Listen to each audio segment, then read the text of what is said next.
welcome back to another week of our First Chapter Friday. Today we're continuing. In fact, this is the last book in this Neal Shusterman series that I'm reading. And the book is, let's see, this direction, Dreadlocks. So as you can see, it's a tiny book. I've been thinking about it a lot. It seems all I can do these days is think, playing the events over and over again in my mind until I'm numb. I see all the ways it could have turned out differently. How the nightmare could have been avoided, and the deaths, all the deaths, would never have happened. You have to understand, I never intended to be part of Tara's cruelty. I just couldn't help myself. I couldn't resist. And if you knew her, you wouldn't be able to resist either. I have to believe that it wasn't just my weakness, but a power dark and devious, as irresistible as gravity. I have to believe that, or I'll lose my mind. I can't lose that, you see. It's the only thing that I have left. My Life as a Statue, Chapter 1. There was never anything wrong with my life. Perhaps that was the problem. That was the flaw, the crack into which Tara slid like rainwater into a sidewalk fracture, freezing and thawing again and again, widening the crack with each frost. The crack in my life was the fact that I had everything I wanted, or could ever want, and when you have it all, boredom grows like a fungus, coating everything you own and everything you feel. "You're just a spoiled brat," my older brother Garrett would tell me. Him, with his Rolex watch and his designer clothes. Him, with a Lexus in the driveway for his 16th birthday. The sad thing is, he was right. By the time I was 14, I had a DVD collection that would rival the neighborhood video store. I had 3 bikes, mountain, racing, and trick. And I knew that whether I wanted one or not, there would be a Lexus in the driveway for me one day too. No, there was nothing wrong with my life, but then again, everything was wrong.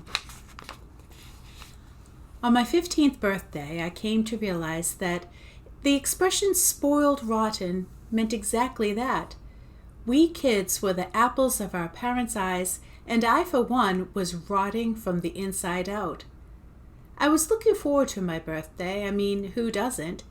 That was when I cared what I would get. That was when I cared, period. I came running down the stairs that morning like it was Christmas. My parents were already up. In my family, presents never waited. They were there upon waking. Our family has a problem with what they call delayed gratification. We want what we want when we want it, and we always want it now. So birthday presents never waited until afternoon, or even until after breakfast. The gift was hard to miss. It was this huge box, almost 4 feet tall, and wrapped with a giant red ribbon sitting smack in the middle of the living room. "Mine, mine, mine!" yelled my little sister Katerina. Everything was hers, hers, hers. She was 8, but got attention by acting like she was 4. "Katerina, it is Parker's birthday, not yours," Mom said patiently. "It's bigger than my present was," Katerina complained. "And don't tell me that size doesn't matter, because you got mad at Dad that time your anniversary diamond was too small." Dad chuckled uncomfortably. Mom sighed.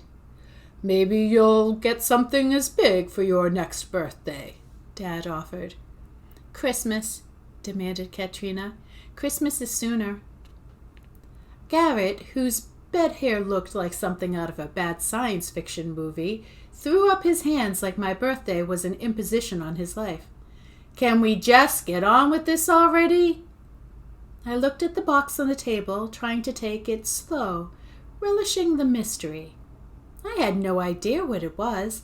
I had dropped hints that I wanted a motocross bike, but this box wasn't the right shape. "Go on, open it," said Dad. I tugged the end of the huge ribbon like a ripcord, and the bow pulled open. As it did, the sides of the box, which weren't really actually attached, fell away to reveal a metallic shape inside. It took a moment to realize what it was. It was me. "Well, what do you think?" asked Mom. What did I think? I wasn't quite thinking yet. I was still trying to take it in. It was a 3-foot bronze sculpture of me holding a basketball, ready to shoot. The thing looked like the top of a giant trophy, like the MVP trophy I had gotten on my basketball team the year before, but with my face. "It's something, isn't it?" Dad said proudly. "I don't play basketball anymore," I reminded them. Dad threw me an irritated glare. "Well, you did when we commissioned the artist to sculpture it." "This year we thought we'd get you something that would last," Mom said. "Something you could pass on to your children." I had no idea why my future children would want a sculpture of me shooting hoops. What do you say to a present like that? "Cool," I said. My parents seemed satisfied with my response. "Enough of this garbage," said Garrett. "Go out on the driveway. My present to you is there." "It's a motocross bike," said Katrina, thrilled by her own power to ruin the surprise.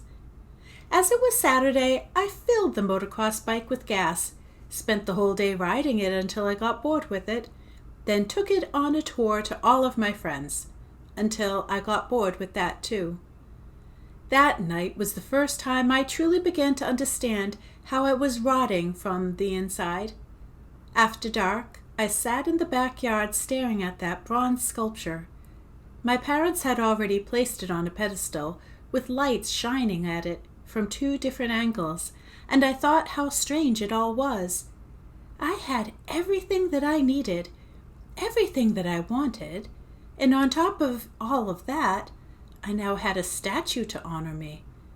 This was as good as it gets, which meant the only direction from here would be down. I don't expect you to understand.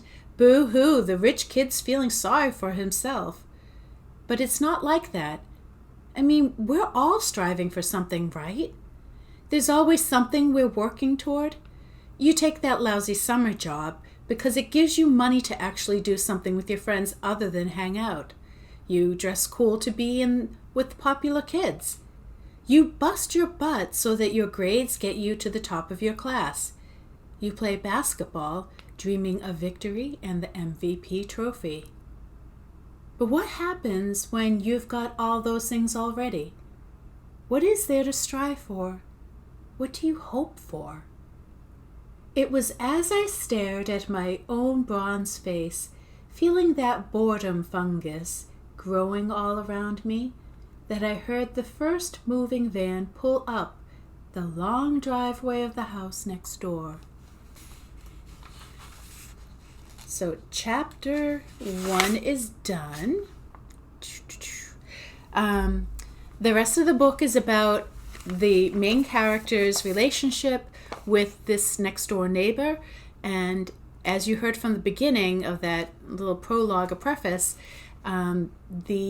there's going to be deaths, there's going to be something mysterious happening in the school, and it's going to be something that involves this person, Tara, having a very strong influence on people, and what does that influence do to them? So I want you to check it out. It is very good. It's such a small book. Come on, give it a go. All right, have a great day. I will see you in another week, I hope. Bye.